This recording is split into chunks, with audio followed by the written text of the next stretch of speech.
Bonjour, bonjour à tous. Allez, à travers cette vidéo, découvrons ensemble le Tarot of the Woodland Warden de Jessica Roux. À tout de suite.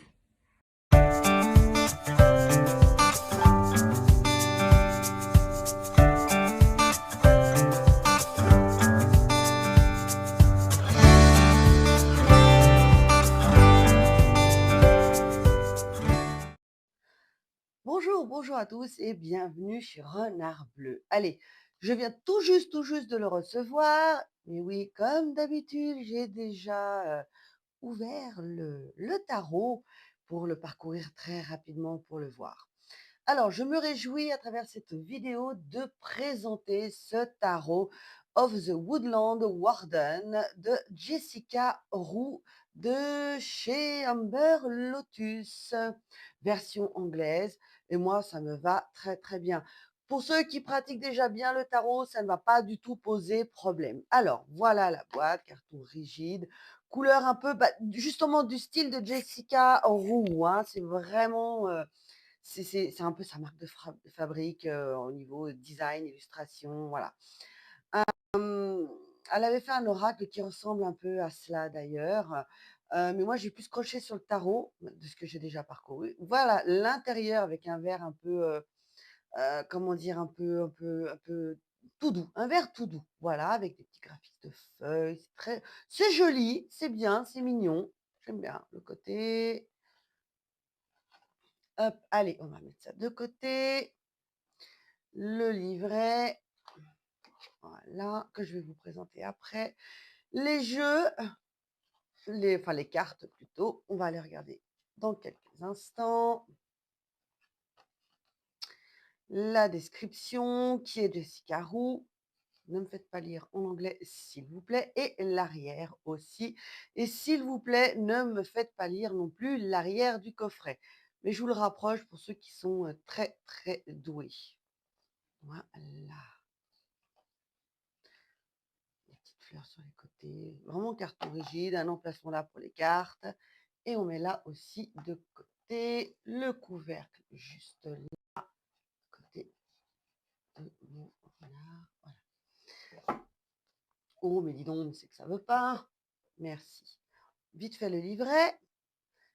Voilà. Alors, ce que j'ai pu remarquer, c'est que tout est en noir et blanc. Alors, honnêtement, ça pose pas plus de problèmes que cela. Je suis d'ailleurs en train de créer un oracle et je ne suis pas sûre de mettre les images en couleur. On verra bien. Mais moi, ça ne me pose pas de souci. Puis le peu que je peux voir au niveau des présentations de chaque carte, c'est juste une page et c'est chouette. Ça suffit parce que quand il y en a une pétée à lire, c'est vite franchement décourageant. J'aime bien la carte de la mort, mais on va la regarder tout à l'heure. Donc, voilà pour le livret, les explications, les modes de tirage. Voilà de quoi vous trouvez votre mode de tirage parmi les différents modèles qu'il y a dans le livret, ou bien tout simplement vous créez votre propre mode de tirage et je peux vous l'assurer, cela ira très très bien. Allez, on continue.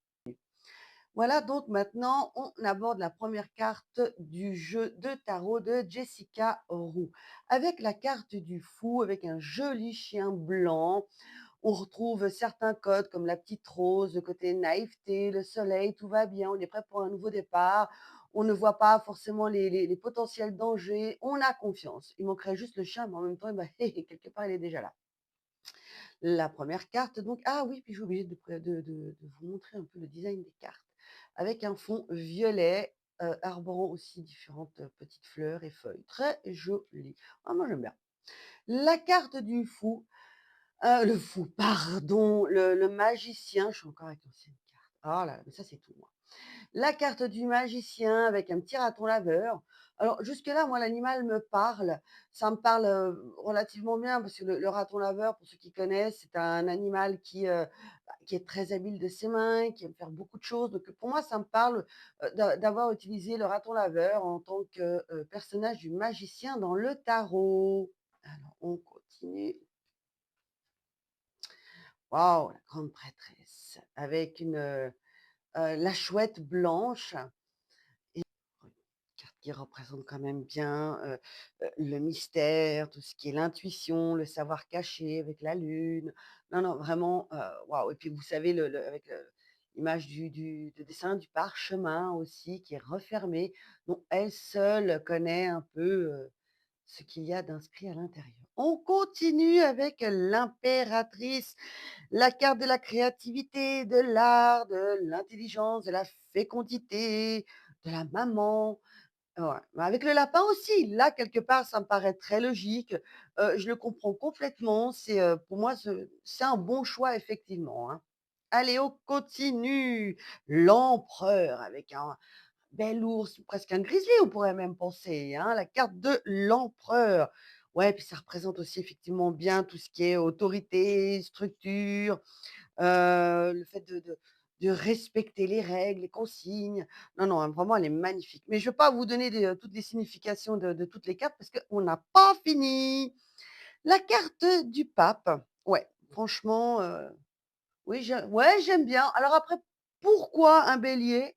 Je ne sais pas. Je sais pas, je sais pas. Mais non, ça ne change pas le principe qu'elle est magnifique. La carte des amoureux avec, c'est pas des hirondelles, mais des petits rouges-gorges, des petits oiseaux, la coccinelle. Ouais, non, superbe, superbe. La carte du chariot. Pourquoi des ânes? Je ne sais pas. Peut-être en fin de compte que c'est écrit dans le livret, mais j'ai pas eu le temps de le lire. Puis encore une fois, me faites pas lire en anglais, s'il vous plaît.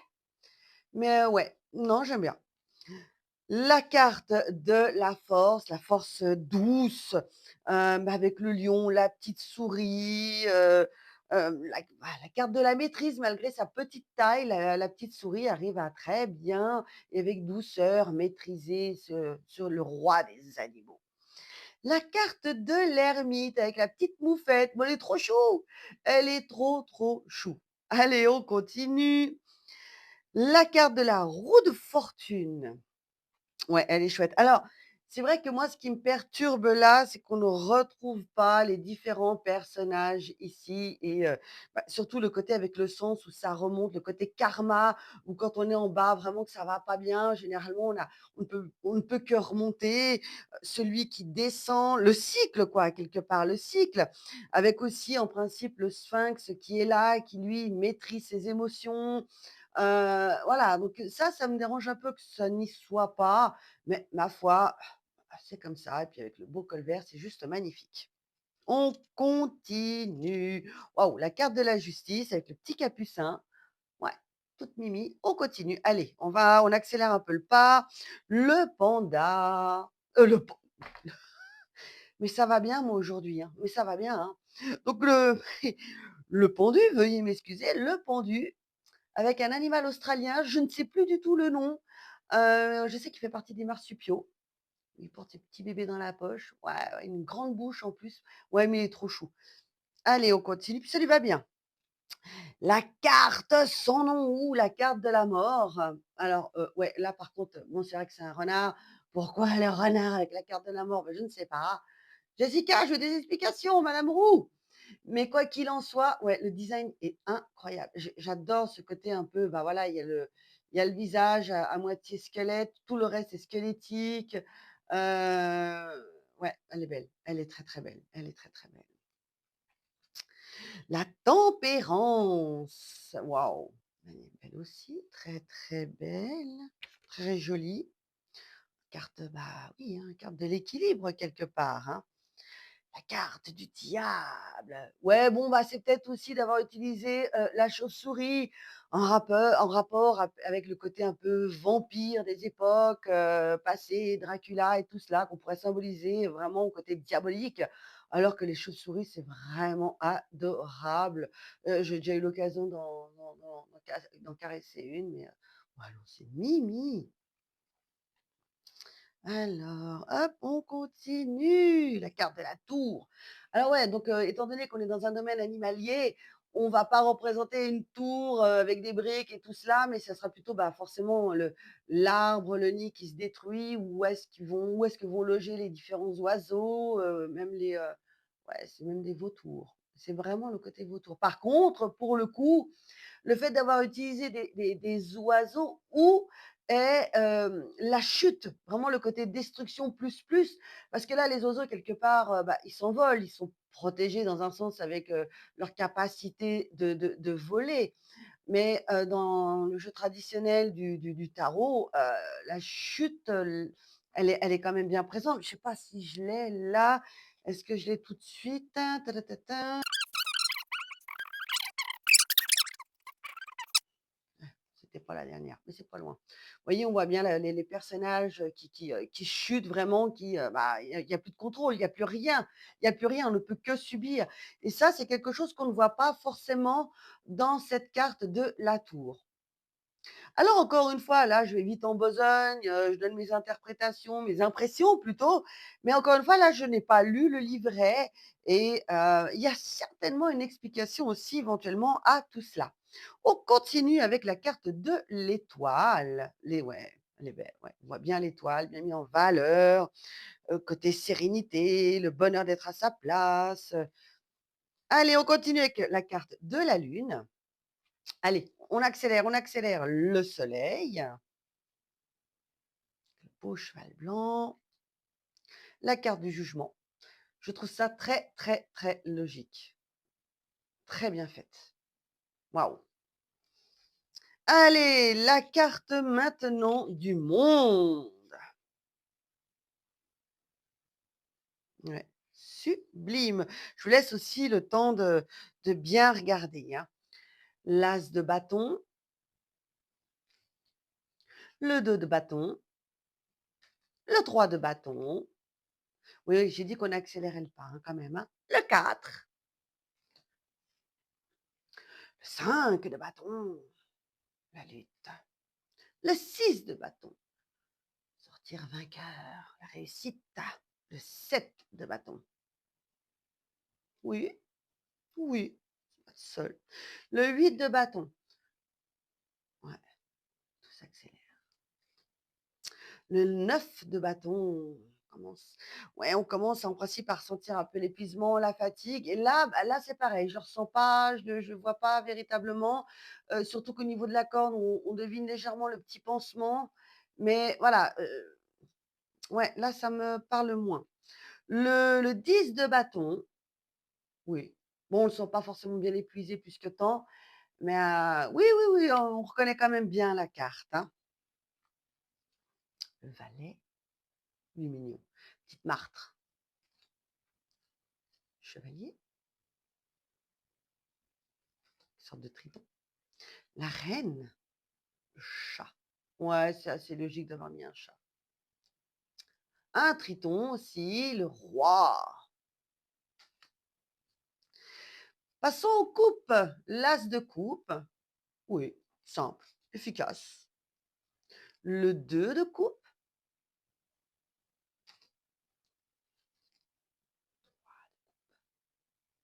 les anguilles, le 4 de coupe avec, bah, on dirait un saumon et encore, je suis pas sûre.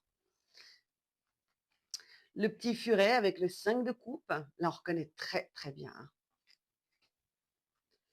Le, 6 de coupe. Oui, oui, il y a quand même un véritable respect du design de Rider-Waite, donc ça, c'est franchement chouette. Le 7 de coupe, la carte des illusions, moi j'appelle cette carte-là un peu je veux pas faire de la pub là-dessus, mais un peu vous savez, les ventes, télévisuelles, le téléshop, sans finir, le terme entier. Le 8 de coupe, là aussi, c'est très évident, on reconnaît très, très bien. Le 9 de coupe, le 10 de coupe. Le bonheur complet. Une des plus belles cartes du tarot d'ailleurs, avec les tapirs, la famille de tapirs. Le valet de coupe, le crabe, le poisson dans la coupe. Le chevalier de coupe avec le renne. La reine de coupe, blaireau.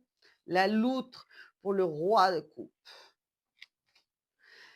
L'as d'épée, oui, en fait représenté par une flèche quoi. Ça m'a perturbée sur le moment, je me suis dit: «Hop, hop, mais non, non, non, c'est bien ça». Ouais, par des flèches. Oui, alors remarquez, pourquoi pas? Pourquoi ne pas utiliser les flèches pour, le côté, aussi réflexion intellectuelle quelque part, ça joue aussi parce que les flèches, lorsqu'on tire à l'arc, la flèche elle prend son envol dans les airs, hein, jusqu'à arriver à sa destination, hein. Donc pour moi, ça joue tout à fait, hein. Donc le 2 d'épée avec la petite trompe. Oh déjà, alors là, on lui a mis un petit foulard sur les yeux pour représenter un peu comme la carte originelle du tarot Rider-Waite. Mais bon, on peut pas dire qu'une taupe est une excellente vue, hein, mais quelque part, ouais, c'est très logique, c'est très logique. Le 3 d'épée, magnifique. Vraiment, elle est, incroyable. Tristesse, chagrin, très bien représenté. Le 4 d'épée, je suis sûre que je me suis trompée, j'ai encore dû dire coupe tout à l'heure. Le 4 d'épée, le repos, on reprend des forces. Le 5, eh oui, lâcher prise. Le 6, la fuite, l'abandon. Le 7 d'épée, avec le petit coyote. Le tatou, avec le 8 d'épée. Oui, du chou, tout ce qui est croyances limitantes, tout ça. Donc, ouais, ouais, pas mal. Le 9 d'épée.